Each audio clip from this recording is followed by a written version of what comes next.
Coming up, what went wrong in the series against the Giants and what 12 pitchers should have been named to the NL All-Star game? Ben Kaspick is here to join us and breaking it all down for you next. That is not the video. You are Locked On Diamondbacks, your daily Arizona Diamondbacks podcast, part of the Locked On Podcast Network, your team every day.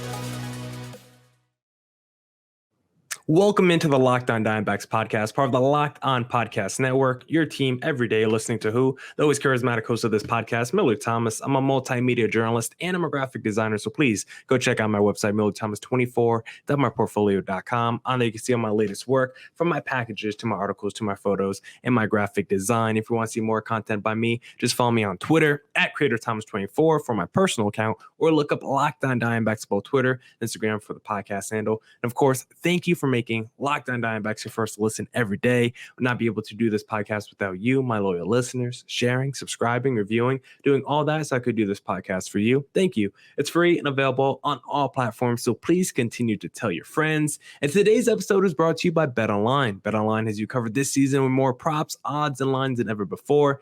BetOnline, where the game starts. Now, the D-backs are coming off a very tough finale loss to the Giants, just a tough series overall. So, of course, we've been promising that he's going to come on the pod, and here he is, Ben Kaspick of Locked On Giants. Let me get my name out of there. I don't think we've talked. We were saying before, off air, I don't think we've talked since the roundtable, Ben. It's been a minute. How are you doing? It has been a minute. For me, it kind of somehow flew by, but, I mean, here we are more than halfway through the season. It's crazy. A baseball season is so long, but also it kind of goes by fast. Yeah, I think just the pace of playing every day probably helps with that, making it feel like it's going by a little bit quicker. But we're here today because, unfortunately, the D-backs, I mean, fortunate for you guys are probably happy over there. But us D-backs fans, sadly, we lost this series to the Giants. And that finale was just real tough if you're a D-backs fan. I mean, you've seen that story a lot this season. You've seen that story a lot the last couple of years where maybe you get a really good starting performance. You feel like your team is really close to victory. You're good. You're clear through 6, 7, sometimes even 8 innings, then the bullpen comes in and they just absolutely blow it. But even before the bullpen came in, I just felt like Torrey Lovullo left Zac Gallen in the game a little bit too long, and the Giants hitters were finally able to get to Zac Gallen in that 7th inning. Yeah, and the Giants desperately needed it. I mean, they were a couple innings away from another series loss to Arizona, and, no offense, it's just the reality. Arizona, a below 500 team, and that has been a major theme for the Giants this year. They lost both series that they played against the Reds. They got swept by the White Sox. They split against the Tigers. They just have not really played well against sub 500 teams. And to lose both series against Arizona would have been, at home especially, it just would have been tough. And so it was really big for them because they've been like flirting with 500. So they're really trying to make a push and gain some separation from that 500 mark. And they were able to do it a little bit today. I've been talking on the pod recently about maybe the D-backs can go on like a little run and not become some great juggernaut team, but maybe play, 500 baseball heading into the All-Star break. Now that the lineup is fully healthy, you got your great defense behind your starting pitchers. But you look at it today, like Zac Gallen is great and Torrey Lovullo just keeps him in a little bit too long. Like after he gives up that home run to Brandon Belt, I think in that 7th inning, like I'm probably pulling Zac Gallen after that moment because he's already at 90 plus pitches. He's already had a great game, and then you let him stay in for a single and then a double after that. And then even the sac fly, like I don't understand why Zac Gallen was still in the game after all those base hits and home runs he's given up. And then after him, Joe Mantiply, who was just recently named to the All-Star game for the D-backs. I don't know what it is, but ever since he's been named an All-Star, the Giants have had his number because the first game of the series, he almost blew it in that first game. Because what's today? Wednesday. So Monday's game, he almost blew it. Thankfully, Noah Ramirez was able to get an inducing ground ball double play that was able to get them out the 8th inning jam. But even today, Joe Mantiply also gave up a home run to Wilmer Flores. Like, what is it about Joe Mantiply, I guess, that just seems that the Giants hitters like to see him in when he's in the ball game? And they did it to him last week. Exactly a week ago today, the D-backs, I think they were going for the sweep, and they had a similar game to today. They had a 4-0 lead in that game, and the Giants came back, and Darren Ruff hit a pinch hit home run against Mantiply.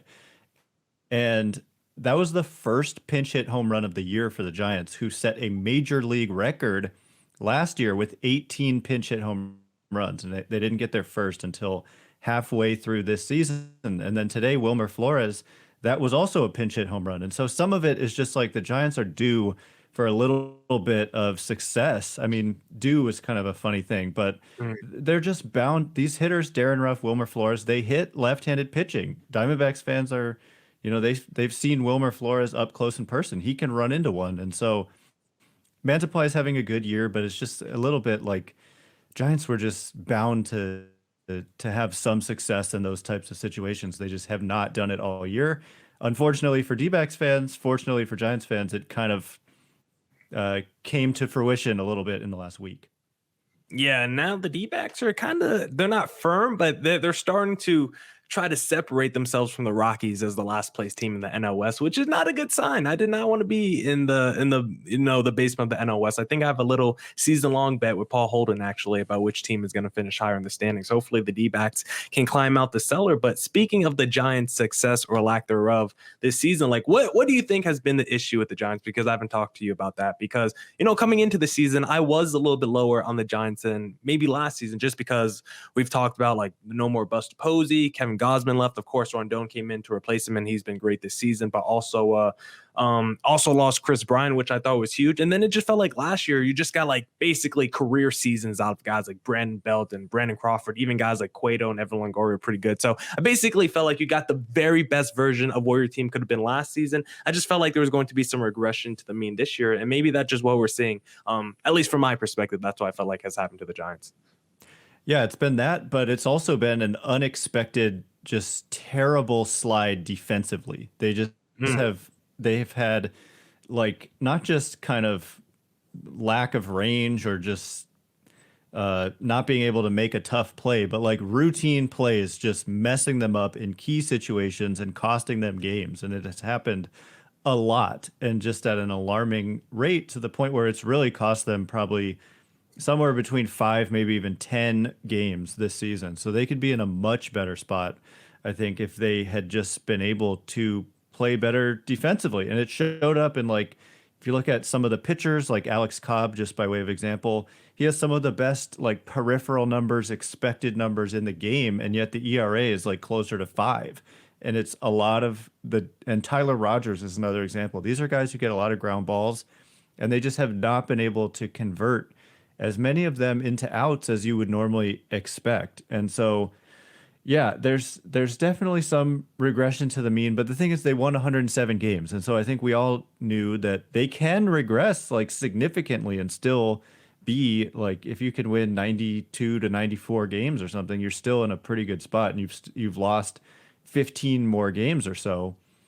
And I think that was kind of the expectation, but in reality, they've been more like a 500 team. So it's even more regression than expected. And I really think we can attribute most of that to the defense, which has legitimately been one of the worst few defensive teams, if not the worst, in all of baseball this year. Well, is the defense worse this year? Is it because like the makeup of the team has changed with guys like Buster Posey leaving, or have guys just like plainly regressed and they're just not as good as they were last year? Like, what's been up with that? Yeah, that's what's frustrating and confusing about it in a way. I mean, look, it's an older roster, and so you kind of expect regression due to age with certain guys like Brandon Crawford. Yeah, a little slower, a little less hand-eye coordination, whatever the case is. Yeah. It has really been like Brandon Crawford last year. He was really good defensively in his career. He's been really good defensively. He was showing some signs of slowing down prior to last year, but then last year it just didn't show up. He was good. He was really good. But this year he's been kind of a negative defensively, and he's not a guy you expect that from, except maybe when you look at how old he is. And Brandon Belt has been injured, and when he's been on the field, he hasn't quite been the same guy he used to be. Historically a very good defender as well. And it is really a lot of the same people. The catcher position has not really been the position where they've struggled defensively. I think Bart and the other catchers they've had have done a fine job there. So it's been everybody, like team-wide. Someone like Darren Ruff, you look at how big he is, and you would think he's not a good defensive player, but he actually was for the Giants for the first couple years he was here. But this year, he's played like he looks. No offense to Darren Ruff, but he's like a big guy, and he plays the outfield some, and he looks slow and uh, He it's looks just like a kind of plotter, basically. yeah, and it's almost like just luck and randomness in a way because it seems like a lot of balls that are hit to them are hit like right to that range where they can't quite get there, and so it ends up like a lot of just kind of close borderline plays, but also just kicking the ball around, just like Hmm. boneheaded, like air mailing throws, just everything you can imagine. It's just been sloppy and ugly, but it has tightened up in the last week or so. So hopefully they can keep that going because if they don't, it's hard to win when you're giving away like 5 extra outs every game, which was really what it seemed like for a long stretch of time. Yeah, because I want to ask you where you think the Giants' chances are of making the postseason in pursuit of winning a championship ring. But speaking of rings, Ben Kaspick, do you know where the best place to purchase a ring is? BlueNile.com, because of the convenience of doing it online, for me is the game changer. That's right, Ben. Whether you're ready to pop the question or you're celebrating a milestone moment, find jewelry as unique as her with the modern convenience of online shopping at BlueNile.com. Blue Nile has simple online tools that let you choose the diamond shape, size, and clarity, as well as setting style. Blue Nile's bent jewelers will then handcraft her perfect engagement ring. Each ring is one of a kind, just like her. Looking for fine jewelry but having trouble choosing? Blue Nile has jewelry experts on hand 24/7, available via phone or chat to help you find a memorable gift at every budget. Make your moment sparkle with jewelry from BlueNile.com, and Locked On listeners get $50 off purchases of $500 or more. This podcast exclusive includes engagement. Use code Locked On. That's code Locked On. Plus, every order is insured, ships free, and arrives in discreet packaging that won't give away what's inside. Shop stress-free and find your forever peace. Go to BlueNile.com today. All right, Ben Kaspick, I want to ask you about the postseason, but before we get there, I first want to ask you, do you have any, I feel like you probably don't, but how do you just feel about Chris Bryant so far in Colorado? Do you have any regrets about him leaving? Do you wish he was still in this lineup? Because I know it's been up and down for him over there. Him specifically, probably not, just because of it definitely has been a struggle with the injuries. He missed a lot of time with that back injury, and that's the thing. He's kind of become a player you worry about injuries with over the last few years. He's had knee problems, he's had back problems, and he's turned it on since coming off the injured list. He's currently on the, I think, paternity list, but he was pretty good since coming off. Certainly some star talent offensively in the middle of this lineup. When you lose a Posey, you lose a Bryant, who they acquired at the deadline, would be nice. But I'm not sure he's the one guy I'm focused on, particularly given the contract he got, which was what, 7 years, 182 million or something. It was a lot. Yeah, because this is something that doesn't get talked about a lot, but he was so bad defensively for the Giants. Mm-hmm. And if you look at like outs above average and all that, he was like by far their worst defensive player last year. And he didn't play a lot. Like, he was only there a couple months, and yet he accumulated more negative outs above average than anybody else on the team. And so a guy who's big and kind of dealing with back and knee issues and was already struggling defensively, he's not the guy for me. But it is nice to have kind of that big name in the middle of your lineup, even so. And the Giants do miss that a little bit. Yeah, and you signed Jock Peterson for like 5% of that deal, and he's been way better than Chris Bryant so far this year. So I think you've actually won that, transaction, losing Chris Bryant and gaining Jock Peterson. It's kind of funny though, you haven't had the addition by subtraction when it comes to the defense though, considering how bad Chris Bryant was. Could have been worse, I guess. Yeah, it could have been worse. But how do you feel about this Giants team overall? I mean, I've heard you talk a lot, today about how their defense has been bad, but where's your confidence level, I guess, of them actually making the postseason? Because this is still a pretty good roster. They still know how to win games, and coming off the season that they had last year, I still feel like there should be some built-in equity in terms of them making the postseason. Yeah, I feel kind of on the fence about whether or not they're going to make the postseason, and I think that's probably reflected in the actual statistical probability of it, because right now they're 2 games back, and so it's hard to say when you're currently out of the picture 2 games back at the last spot. And something that raised my confidence level about will they make it or not is yesterday their president of baseball operations met with the media and said that if they're in a position where they're right there or a couple games back, they are a team that they feel like they want to push their chips in as opposed to selling if you're just a couple games out of a playoff spot. And so they've been known to make a significant acquisition, whether it's Chris Bryant or whoever it may be. I think that they've massively underperformed their talent. And by massively, I'm not saying this is a 107 win team, but are they a 90 win team? I think that they can be, certainly, but they haven't played like that so far. And 90 wins isn't that great. And I think they could even be a little bit better than that, given that they're currently only whatever they are, 45 and 42 or something.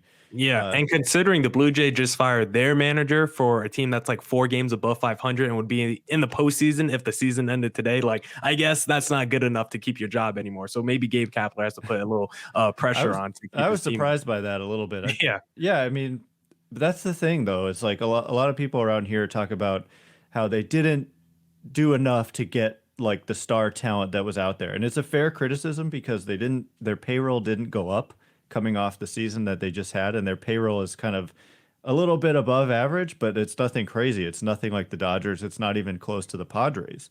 And you had all this star talent available, Bryant among them, and Trevor Story and Simeon and Seager and all these guys. They didn't get any of them. Like you said, they got Peterson, and he's been very good, and Carlos Rodon has been very good. But the Blue Jays, I just have to say, they've got the star talent, and it doesn't necessarily lead to a great record. They've got, young impact talent. They've got Gosman as well. Look at the Angels. They've got Trout and Ohtani, and they can't win. And so it kind of takes a whole roster. You need depth, you need platoon advantages, and you need star talent. Yeah, but unless you're the Dodgers, where star every position, and that kind of changes the formula a little bit. If you're like, oh, I just got MVP at 4 different spots in my lineup, that probably changes things a little. But if you think about it, before they got Betts and Trey Turner and Freddie Freeman, they were still really good, and they were kind of a homegrown team with Bellinger and Seager and Buehler and Kershaw and Kenley Jansen. They got Urias, Buehler, I don't know if you said him already too. Yeah, so they're built from the ground up, and I think that that's important to keep in mind. They're not just a team that is built through free agency at all. They're really kind of foundationally built on their farm system. Yeah, that's kind of the thing about the Dodgers that sucks. Like, it's not only that they could go out there and get any free agent or pull off any trade that they want. It's also that they have this incredible farm system that allows them to pull off these trades and stuff. And they actually, when those guys get called up, it's not like the Yankees where you're waiting on the Clint Frazier's for 8 years to materialize. No, when the Dodgers call these guys up, they turn into the Will Smiths where they're like the best catcher in baseball all of a sudden. I know. Which is just not fair if you're the Dodgers to have both. But do you have any names that you're looking at for the trade deadline for the Giants? I know you brought it up. Yeah, I mean, it's not a great class when you look at who's probably out there. You're talking about like Josh Bell and Brandon Drury being a couple of the better players available. Freight train if you want, if you need outfield. Oh, yeah. I mean, he's the type of guy that the Giants like. I mean, he's kind of a platoon guy, much better against right-handed pitching, always done well against right-handed pitching. They have a lot of left-handed outfielders, so okay. I'm not sure about him. Yeah, it's hard to pinpoint exactly. Oh, I got one for you, Ben. Let's get a little reunion going, huh? A little reunion, a little mad bump to the Giants. People have said that. A lot of people mentioned that around here. Yeah, we'll probably have to pay half his contract if we trade him to the Giants, I'm guessing. There's no way he's having a nice season. Yeah, he's been solid. It's all because if you were to trade for Mad Bum, I told anyone, you need Brent Strom in the deal as well.